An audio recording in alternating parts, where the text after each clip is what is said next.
Leksimizni davamlaştırmamız hürmetli vatandaşım. TPP'ni qutulduruş üçün Shinzo Abe köp tarafdan köngül böldi. Mavzula haber 11 ayının 17. günü Dovitor BT'de ilan kılındı. Haber mındak başlandı. Yaponiyanın veziri Shinzo Abe Amerikanın yeni saylangan prezidenti Trump bilen 17. günü söhbet ötközdi. Shinzo Abe'nin tunji qitim muhim bir davlatning rahbari bilan söhbet ötküzgenligi bulup hesaplandı bu söhbet. Shinzo Abe'nin Amerikaga ciddi kelish maqsadi TPP'ni qutuldirish uchun edi. TPP savdo kelishimini qutuldirish uchun edi.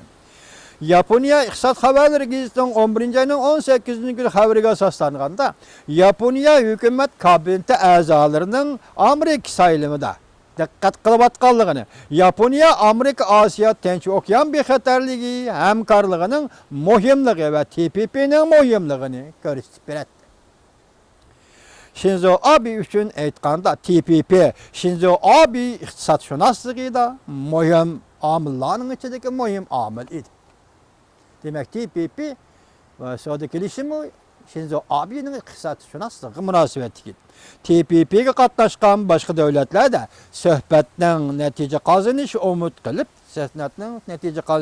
qilib, Shinzo Abe'ga prezident Trumpni qoyil qildigan ishonch qo'shdi. O'xshashda bir vaqtda vazir Shinzo Abe 17. günü prezident Trump bilan ko'rishishni muqimlashtirgandan keyin Shinzo Abe Yaponiya tashqi ishlar ministrligi va sanoat ministrligiga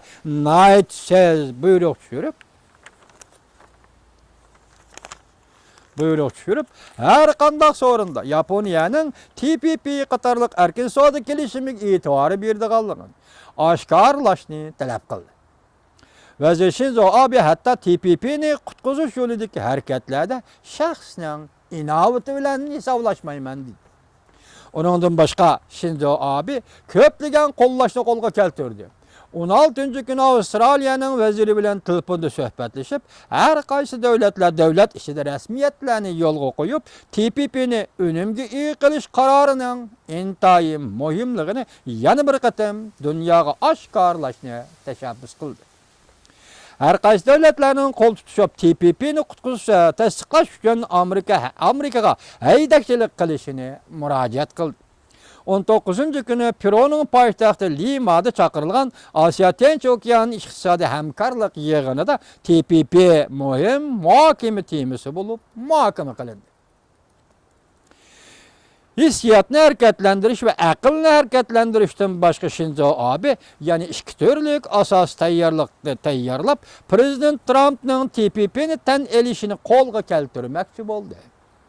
Uning biri ishga o'rinlashtirish ve yana biri Jungo meselesidir.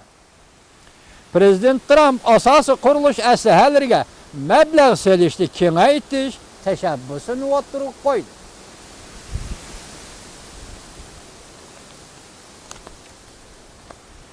Bu nuqtai nazarga olganda vazir Shinzo Abe'ning endi kishilar iqtisod sanoat ministrligi ko'rsatma berib, Amerikaning davlat ishidagi asos qurilish aslahalari sohasining ehtiyojini umumyuzlik tekshirib, Yaponiyaning qatnashishiga va hamkorlashiga bo'lgan turlarni tanlab chiqishni talab qildi. Demak, Amerikaga mablag' solmoqchi bo'ldi.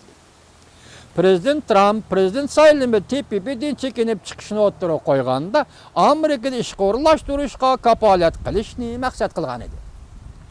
Yaponiya agar Amerikada ishga o'rinlashish masalasida tuhfa qisha oladigan bo'lsa, ham prezident Trumpning TPP to'g'risidagi andishlarini yo'qota oladi, ham Amerikada asos qurilish sohasi cho'ng turni qo'lga keltira oladi. Masalan, Amerika Texas shtatida temir yo'l qurilish planini misol olsak, Yaponiya aktiv kuch chiqarib, Yaponiyaning ilg'or temir yo'l liniya texnikasini Amerikaga olib kirish umidini ishga oshira oladi. Jungo amilidan qanday foydalanish kerak? Shinzo Abe 15. günü mundaq ko'rsatdi.